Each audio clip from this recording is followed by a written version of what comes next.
Good evening sir. इससे पहले एक पहले वाली क्लास में आपके फायर मेथड्स के बारे में बताया था, जैसे जैसे कि smoothing method, starvation method, cooling method fire system में। तो आज की इस क्लास में आप सबको फायर वाचर के बारे में थोड़ा बहुत जानकारी दूंगा, तो आशा करता हूँ थोड़ा समझोगे। तो फायर वाचर सबसे पहले फायर वाचर हम किसको कहते हैं? फायर वाचर वो होता है जो कोई भी इंडस्ट्री या फैक्ट्री में कंस्ट्रक्शन या मेंटेनेंस का काम चलता हो तो उस समय हॉट वर्क का काम करना पड़ता है, और उसी हॉट वर्क करने टाइम उस चिंगारी और फ्लेमेबल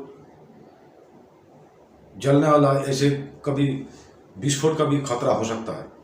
तो इसी को निगरानी रखने के लिए एक फायर वाचर की जरूरत पड़ती है, जो वो 24/7 आवर्स मतलब कंटिन्यू जब तक काम चल रहा हो उसको निगरानी कर सके।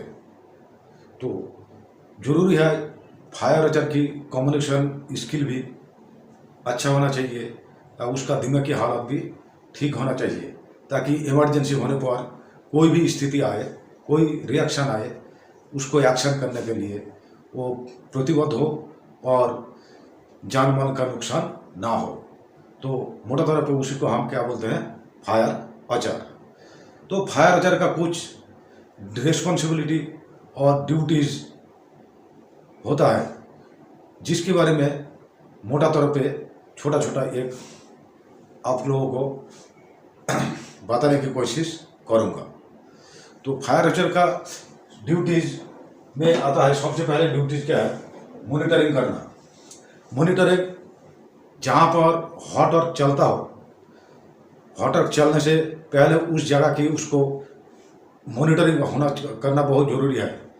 मॉनिटरिंग करना क्योंकि जहाँ काम चल रहा हो तो उसमें चारों ओर देखने के बाद वहाँ कोई फ्लेमेबल, कोई ऑयल वगैरह या कोई ऐसा कोई चीज़ तो नहीं है, तो इसलिए उस जगह को थोड़ा मॉनिटरिंग करना है। और हाउस कीपिंग का भी, जैसे कोई अगर सामान इधर उधर बिखरा पड़ा हो उसको भी इकट्ठा करके उसको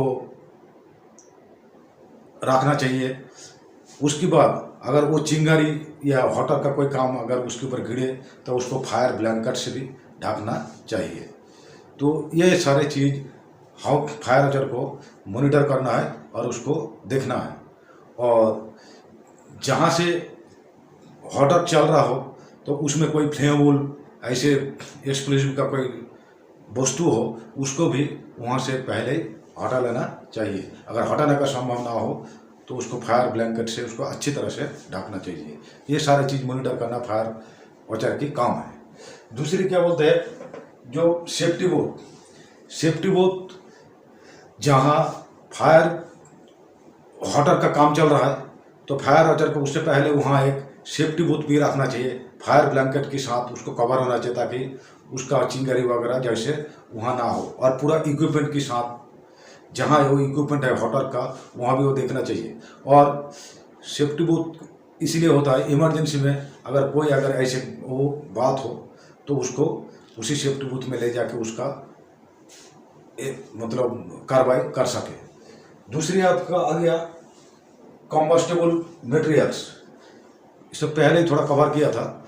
जो कॉम्बस्टेबल मटेरियल्स में जलने वाला वस्तु अगर जहाँ काम चल रहा हो वहाँ अगर हो गया या है तो उसको वहाँ से हटा लेना चाहिए। अगर नहीं हटा सकता है तो उसको फायर ब्लैंकेट से अच्छे से ढकना चाहिए। जैसे आपका हो गया क्या बोलते, कोई कॉम्बस्टेबल चीज़ है, लकड़ी का कोई चीज़ हो गया या कोई जलने वाला वस्तु है, इसका फोल्डिंग का कोई अलग अलग चीज़ टुकड़ा में पड़ा है जो जलने वाला है, तो उसको क्या करना है? अच्छे से बिल्कुल फायर ब्लैंकेट से ढकना। ये भी फायर वाचर का निगरानी में आता है, काम में आता है। फिर आपका आता है यूज़ ऑफ फायर ब्लैंकेट।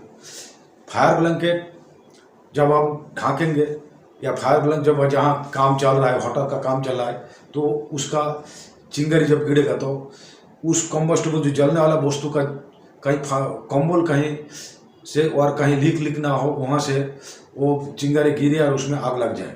इसीलिए फायर ब्लैंकेट ऐसे हो, कोई फटा या छिड़ा मैंने ऐसे टर्न नहीं होना चाहिए, उसको अच्छी से बिल्कुल ढकना चाहिए। कोई फ्लेमेबल गैस का कहीं वो लीक हो जाना, फिर उससे आग भी लग सकता है।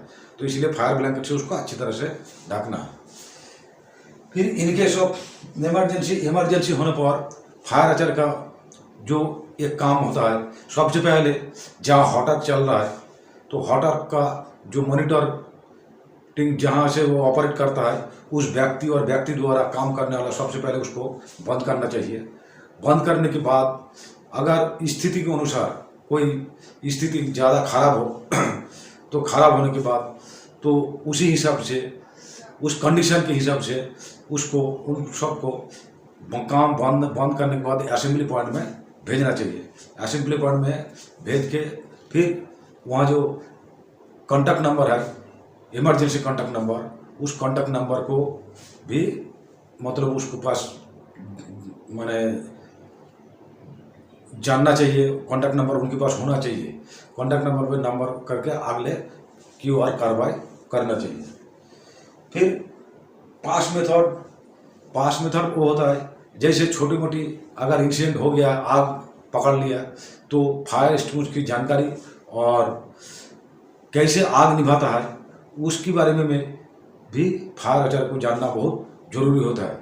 ये अगर नहीं जानने से, अगर मान लीजिए हॉटअप चल रहा है, अगर कहीं किसी वस्तु में बाय द आग भी गया हो तो उसको निभाने का भी ट्रेन होना चाहिए फायर अचार को। फायर अचार अगर पास मेथड मालूम होता है तो पास मेथड जो इससे पहले एक क्या है, ये इसके बारे में हम बताया था, फिर भी दोबारा सुन लीजिए। ये फायर एक्सटिंग्विशर जब हम यूज करते हैं तो यूज करने के बाद एक पास मेथड होता है, जैसे पुल द पिन।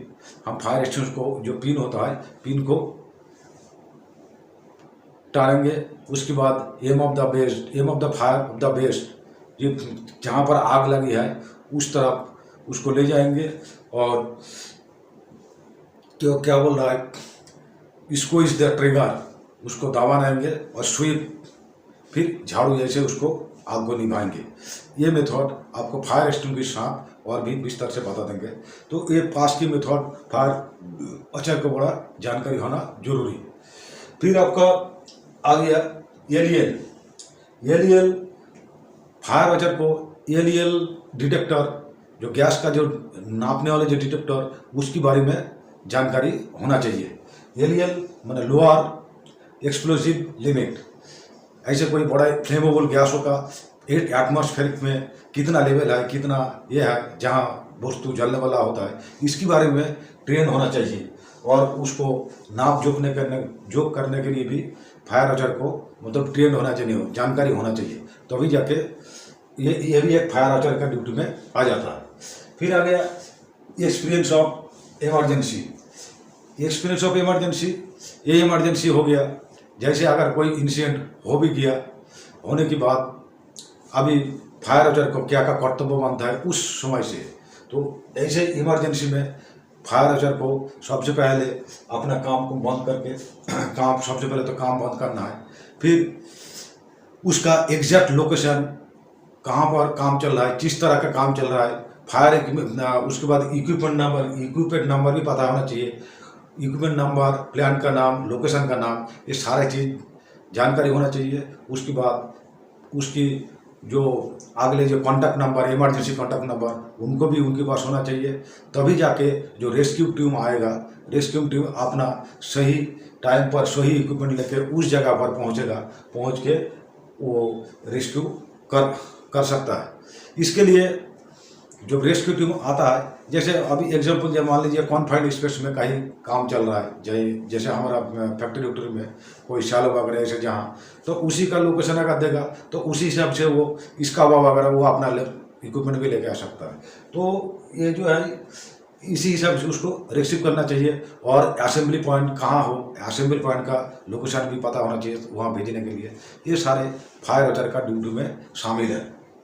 फिर आफ्टर इंसिडेंट, अगर कोई भी इंसिडेंट हो गया या आग लग गया, तो जब तक सारे काम आग बुझ भी गया, रेस्क्यू टीम आके आग बुझा लिया, सबको बचा लिया, किंतु फायर अचार जब तक कम से कम 30 मिनट तक, आधा घंटा तक या आधा घंटे से ऊपर जैसे उसको उधर रहना चाहिए, क्योंकि कभी कभी आग बुझने के बाद भी इग्निटर हो जाता है, दोनों वस्तु मिल के फिर चिंगारी मार के फिर दोबारा आग लग सकता है।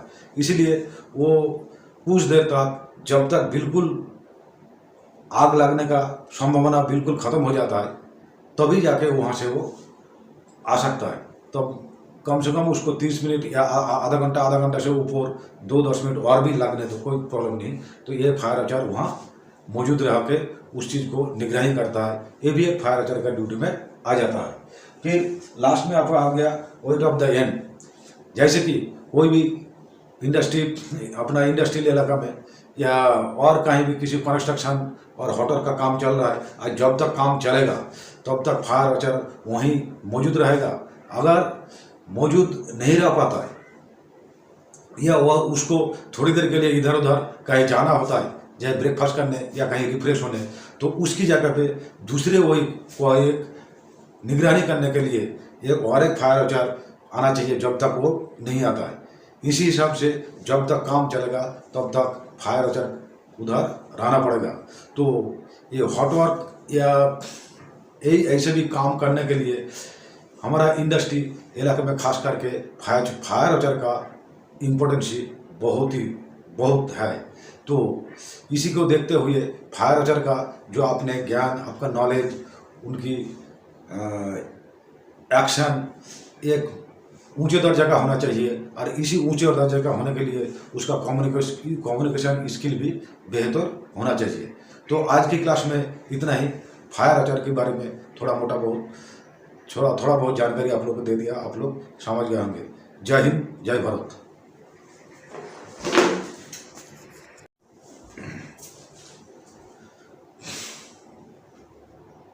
Good evening sir. इससे पहले एक पहले वाली क्लास में आपके फायर मेथड्स के बारे में बताया था, जैसे कि smoothing method, starvation method, cooling method fire system में। तो आज की इस क्लास में आप सबको फायर अचार के बारे में थोड़ा बहुत जानकारी दूंगा। तो आशा करता हूँ थोड़ा समझोगे। तो फायर अचार सबसे पहले फायर अचार हम किसको कहते हैं? फायर अचार वो होता है जो कोई भी इंडस्ट्री या फैक्ट्री में कंस्ट्रक्शन या मेंटेनेंस का काम चलता हो, तो उस समय हॉट वर्क का काम करना पड़ता है, और उसी हॉट वर्क करने टाइम उस चिंगारी और फ्लेमेबल जलने वाला ऐसे कभी विस्फोट का भी खतरा हो सकता है। तो इसी को निगरानी रखने के लिए एक फायर अचार की जरूरत पड़ती है, जो वो 24/7 आवर्स मतलब कंटिन्यू जब तक काम चल रहा हो उसको निगरानी कर सके। तो जरूरी है फायर अचार की कम्युनिकेशन स्किल भी अच्छा होना चाहिए, और उसका दिमागी हालत भी ठीक होना चाहिए, ताकि इमरजेंसी होने पर कोई भी स्थिति आए, कोई रिएक्शन आए, उसको एक्शन करने के लिए वो प्रतिबद्ध हो और जान माल का नुकसान ना हो। तो मोटा तौर पे उसी को हम क्या बोलते हैं? फायर अचार। तो फायर अचार का कुछ रिस्पॉन्सिबिलिटी और ड्यूटीज होता है, जिसके बारे में मोटा तौर पे छोटा एक आप लोगों को बताने की कोशिश करूंगा। तो फायर अचार का ड्यूटीज में आता है, सबसे पहले ड्यूटीज क्या है? मॉनिटरिंग करना। मॉनिटरिंग जहाँ पर हॉट वर्क चलता हो, हॉट वर्क चलने से पहले उस जगह की उसको मॉनिटरिंग करना बहुत ज़रूरी है। मॉनिटरिंग करना क्योंकि जहाँ काम चल रहा हो तो उसमें चारों ओर देखने के बाद वहाँ कोई फ्लेमेबल, कोई ऑयल वगैरह या कोई ऐसा कोई चीज़ तो नहीं है, तो इसलिए उस जगह को थोड़ा मॉनिटरिंग करना है। और हाउस कीपिंग का भी, जैसे कोई अगर सामान इधर उधर बिखरा पड़ा हो उसको भी इकट्ठा करके उसको रखना चाहिए। उसके बाद अगर वो चिंगारी या वाटर का कोई काम अगर उसके ऊपर गिरे तो उसको फायर ब्लैंकेट से भी ढकना चाहिए। तो ये सारे चीज़ हम फायर हाइजेंट को मॉनिटर करना है और उसको देखना है। और जहाँ से वाटर चल रहा हो तो उसमें कोई फ्लेमेबल ऐसे एक्सप्लोजिव का कोई वस्तु हो उसको भी वहाँ से पहले हटा लेना चाहिए। अगर हटाने का संभव ना हो तो उसको फायर ब्लैंकेट से उसको अच्छी तरह से ढकना चाहिए। ये सारी चीज़ मॉनिटर करना फायर वॉचर की काम है। दूसरी क्या बोलते हैं जो सेफ्टी बोट जहाँ फायर वाटर का काम चल रहा है तो फायर वॉचर को उससे पहले वहाँ एक सेफ्टी बोट भी रखना चाहिए फायर ब्लैंकेट के साथ, उसको कवर होना चाहिए ताकि उसका चिंगारी वगैरह जैसे वहाँ ना हो। और पूरा इक्विपमेंट के साथ जहाँ वो इक्विपमेंट है वाटर का वहाँ भी वो देखना चाहिए। और सेफ्टी बोट इसलिए होता है इमरजेंसी में अगर ऐसे वो बात हो तो उसको उसी सेफ्टी बोट में ले जाके उसका मतलब कार्रवाई कर सके। दूसरी आपका आ गया कॉम्बस्टेबल मटेरियल्स। इससे पहले ही थोड़ा कवर किया था। जो कॉम्बस्टेबल मटेरियल्स में जलने वाला वस्तु अगर जहाँ काम चल रहा हो वहाँ अगर हो गया या है तो उसको वहाँ से हटा लेना चाहिए। अगर नहीं हटा सकता है तो उसको फायर ब्लैंकेट से अच्छे से ढकना चाहिए। जैसे आपका हो गया क्या बोलते हैं कोई कॉम्बस्टेबल चीज़ है, लकड़ी का कोई चीज़ हो गया या कोई जलने वाला वस्तु है, इसका फोल्डिंग का कोई अलग अलग चीज़ टुकड़ा में पड़ा है जो जलने वाला है तो उसको क्या करना है अच्छे से बिल्कुल फायर ब्लैंकेट से ढकना। ये भी फायर वॉचर का निगरानी में आता है, काम में आता है। फिर आपका आता है use of fire blanket. Fire blanket जब आप ढाकेंगे या फायर ब्लैंकेट जब जहाँ काम चल रहा है वाटर का काम चल रहा है तो उसका चिंगारी जब गिरेगा तो उस कॉम्बस्टेबल जो जलने वाला वस्तु का कहीं कंबल कहीं से और कहीं लीक ना हो वहाँ से वो चिंगारी गिरे और उसमें आग लग जाए। इसीलिए फायर ब्लैंकेट ऐसे हो कोई फटा या छिड़ा मैंने ऐसे टर्न नहीं होना चाहिए, उसको अच्छी से बिल्कुल ढकना चाहिए। कोई फ्लेमेबल गैस का कहीं लीक हो जाना फिर उससे आग भी लग सकता है, तो इसलिए फायर ब्लैंकेट से उसको अच्छी तरह से ढकना है। फिर इन केस ऑफ इमरजेंसी होने पर फायर वॉचर का जो एक काम होता है सबसे पहले जहाँ वाटर चल रहा है तो वाटर का जो मॉनिटरिंग जहाँ से वो ऑपरेट करता है उस व्यक्ति और व्यक्ति द्वारा काम करने वाला सबसे पहले उसको बंद करना चाहिए। बंद करने के बाद अगर स्थिति के अनुसार कोई स्थिति ज़्यादा खराब हो तो खराब होने के बाद तो उसी हिसाब से उस कंडीशन के हिसाब से उसको उन सबको काम बंद करने के बाद असेंबली पॉइंट में भेजना चाहिए।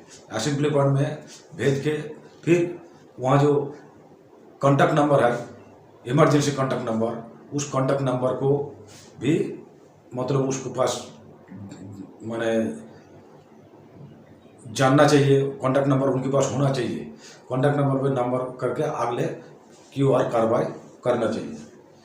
फिर पास मेथड वो होता है जैसे छोटी मोटी अगर इंसिडेंट हो गया, आग पकड़ लिया तो फायर एक्सटिंग्विशर की जानकारी और कैसे आग निभाता है उसके बारे में भी फायर वॉचर को जानना बहुत ज़रूरी होता है। ये अगर नहीं जानने से अगर मान लीजिए वाटर चल रहा है, अगर कहीं किसी वस्तु में बाय द आग भी गया हो तो उसको निभाने का भी ट्रेन होना चाहिए फायर वॉचर को।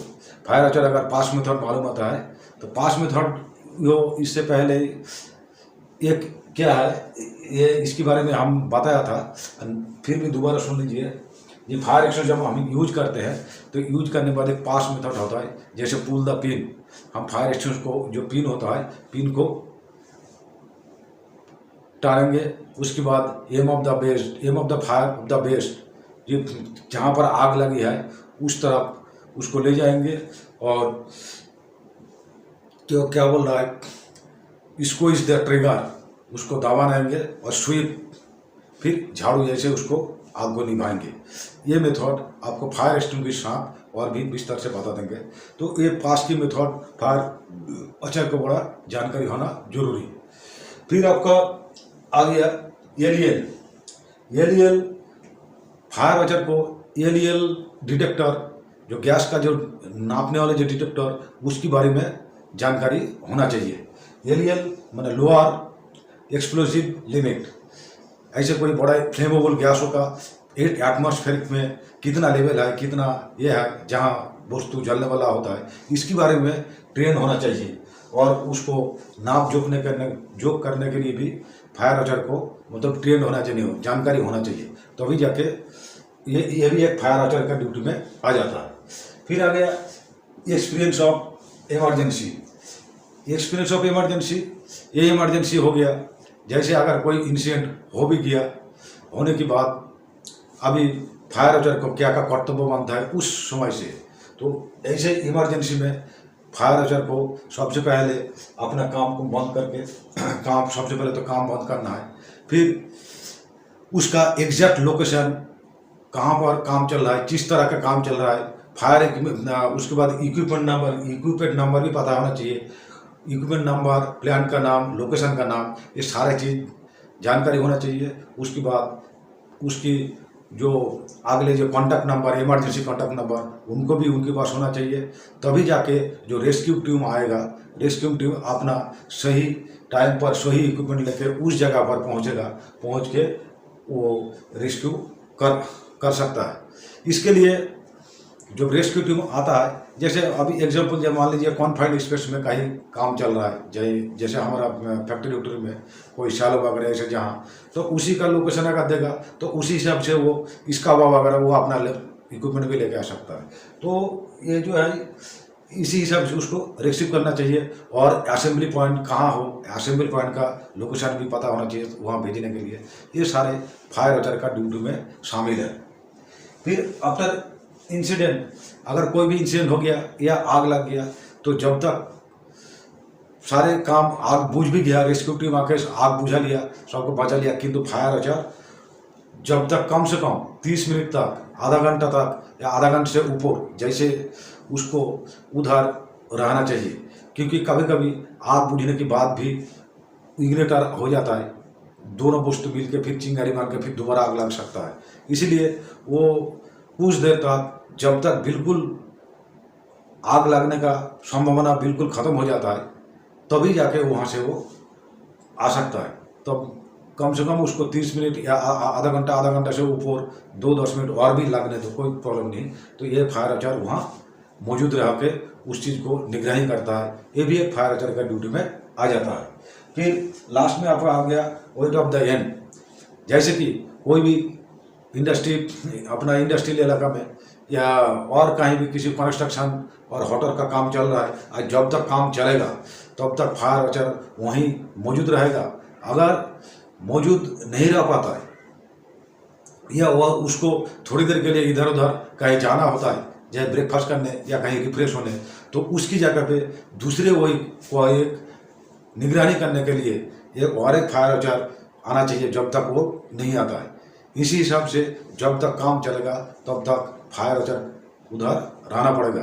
तो ये हॉट वर्क या ऐसे भी काम करने के लिए हमारा इंडस्ट्री इलाके में खास करके फायर वाचर का इम्पोर्टेंस बहुत है। तो इसी को देखते हुए फायर वाचर का जो आपने ज्ञान, आपका नॉलेज, उनकी एक्शन एक ऊंचे दर्जे का होना चाहिए। और इसी ऊंचे दर्जे का होने के लिए उसका कम्युनिकेशन स्किल भी बेहतर होना चाहिए। तो आज की क्लास में इतना ही। फायर वाचर के बारे में थोड़ा बहुत जानकारी आप लोग को दे दिया, आप लोग समझ गए होंगे। जय हिंद, जय भारत।